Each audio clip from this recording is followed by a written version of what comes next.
what's the significance of the Moody's action? Yeah, so I mean, I think the significance is that Moody's has been the one that has been the most patient with us, and by us I mean the Washington policymakers.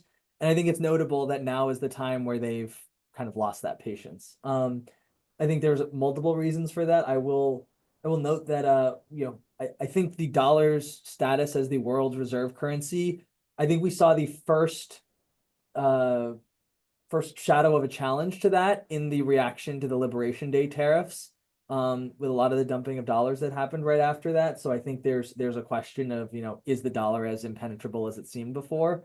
And then, they said in their piece, none of the policies that when they announced the downgrade, none of the policies under consideration would meaningfully improve the fiscal trajectory. And I think that's a direct call out to the fact that this bill is going to add at least $3 trillion to the debt, even if the most fiscally responsible Republicans have their way.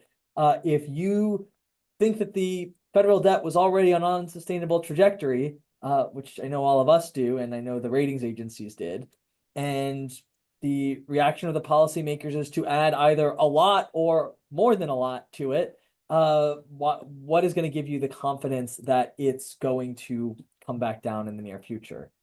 There's one more point I want to make on that because it was something that happened that came up when I talked to Moody's a few years ago about this, and that is the affordability of interest payments. Interest payments are much higher now than they have been in recent years. Now we are spending a higher percentage of our GDP on interest payments by the federal government than ever before in American history. We're spending more on it than we are on national defense or Medicaid. And it's just going to keep going up.